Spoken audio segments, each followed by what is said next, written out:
Bismillahirrahmanirrahim. Assalamualaikum warahmatullahi wabarakatuh.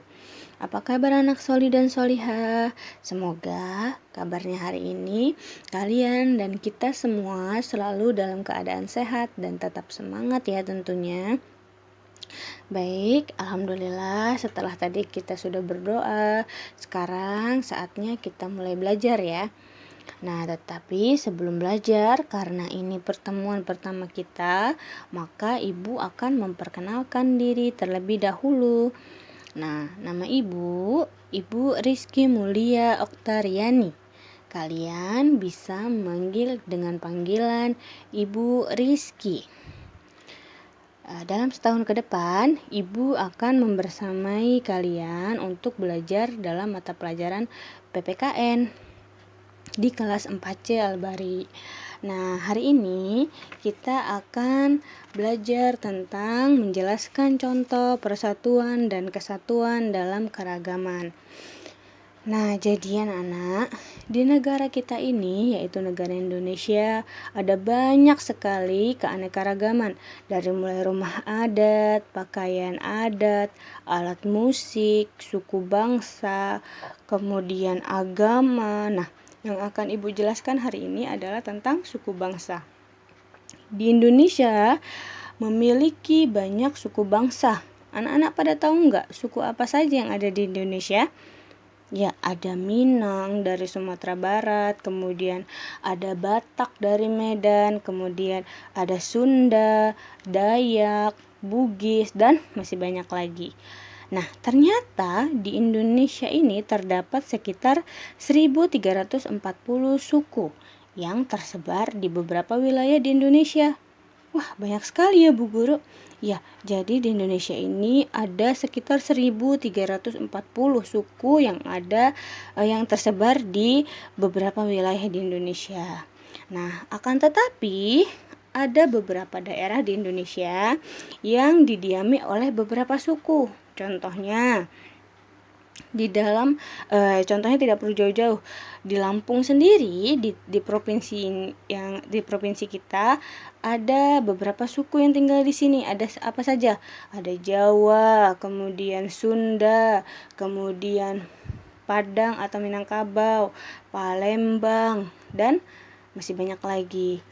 Nah, jadi di Indonesia ini ada beberapa daerah yang daerahnya ditinggali oleh beberapa suku. Kemudian karena di Indonesia ini terdiri dari banyak sekali suku dan budaya, maka semangat persatuan sangat diperlukan dalam kehidupan bermasyarakat.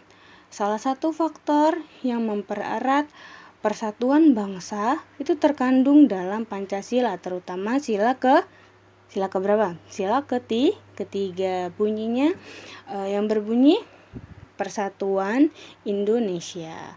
Nah, apa yang terjadi jika di Indonesia ini masyarakatnya tidak mempunyai semangat persatuan? Nah, bisa timbul konflik Bu Guru, bisa bertengkar, tidak hidup rukun ya. Bisa bertengkar atau timbul konflik, kemudian timbul masalah yang lainnya, tidak toleransi dengan antar umat beragama ya. Nah, sekarang contoh sikap dan perilaku yang mengamalkan sila ketiga di lingkungan. Nah, yang pertama itu ada di dalam keluarga. Dalam keluarga kita harus saling menghormati antar keluarga. Menghormatinya bagaimana? Sama dengan orang tua, dengan ayah bunda, tidak boleh melawan, harus nurut apa kata ayah bunda. Kemudian tidak bertengkar dengan kakak maupun adik. Kemudian saling membantu dalam pekerjaan rumah. Supaya apa? Supaya keluarganya menjadi keluarga yang harmonis. Kemudian di sekolah. Nah, di sekolah ini bagaimana sikap dan perilaku yang mengamalkan sila ketiga? Nah, di sekolah kita yang pertama tidak boleh memilih dalam berteman. Nah, jadi anak-anak kalau di sekolah itu kita tidak boleh yang namanya orang Jawa berteman dengan orang Jawa, orang Lampung berteman dengan orang Lampung. Nah, kalau kita ini sering memilih-milih dalam berteman, akhirnya teman kita yang lain tidak mau berteman dengan kita, ya. Nah, jadi kita tidak boleh memilih dalam berteman. Kemudian saling membantu menjaga kebersihan kelas. Nah, ini jadi kebersihan kelas itu adalah tanggung jawab bersama, tidak hanya untuk satu orang atau dua orang saja. Jadi anak-anak harus menjaga kebersihan bersama. Kemudian rela berkorban demi kepentingan bersama. Kemudian di dalam masyarakat selanjutnya. Nah, di dalam masyarakat sikap dan perilaku yang mengamalkan sila ketiga yaitu sikap toleransi antar suku dan umat beragama. Seperti kita ketahui di Indonesia ini ada 5 agama yang ada di Indonesia. Ada Islam, Hindu, Buddha, Kristen, Katolik.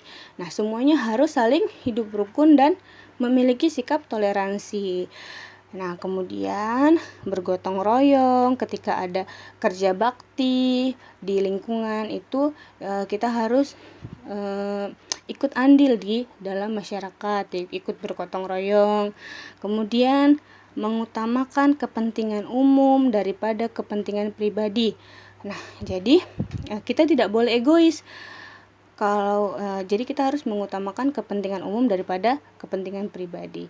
Nah, seperti kita ketahui sebagai umat Muslim, Islam juga mengajarkan tentang keragaman suku, ya, seperti Allah berfirman dalam surat Al-Hujurat ayat 13 yang berbunyi, A'udzubillahi minasyaitonirrajim.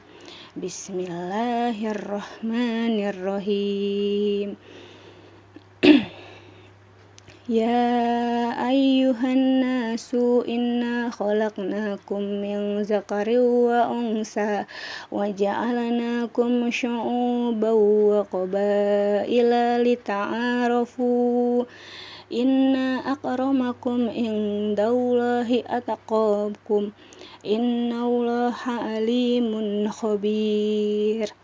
Ya. Shadaqallahul azim. Artinya, hai manusia, sesungguhnya kami menciptakan kamu dari seorang laki-laki dan seorang perempuan, dan menjadikan kamu berbangsa-bangsa dan bersuku-suku, supaya kamu saling mengenal. Sesungguhnya, orang yang paling mulia di antara kamu di sisi Allah ialah orang yang paling takwa di antara kamu. Sesungguhnya Allah Maha Mengetahui lagi Maha Mengenal. Baik, itulah tadi materi kita pada hari ini. Untuk tugas selanjutnya, kalian tuliskan di buku tulis alasan mengapa kita perlu mengamalkan nilai-nilai sila ketiga Pancasila dalam kehidupan sehari-hari. Ibu ulangi. Tuliskan di buku alasan mengapa kita perlu mengamalkan nilai-nilai sila ketiga Pancasila dalam kehidupan sehari-hari, minimal 2. Nah, kemudian nanti difoto dan dikirimkan ke Bu Rizky, ya. Baik, itu saja materi dari Ibu. Ibu akhiri. Wassalamualaikum warahmatullahi wabarakatuh.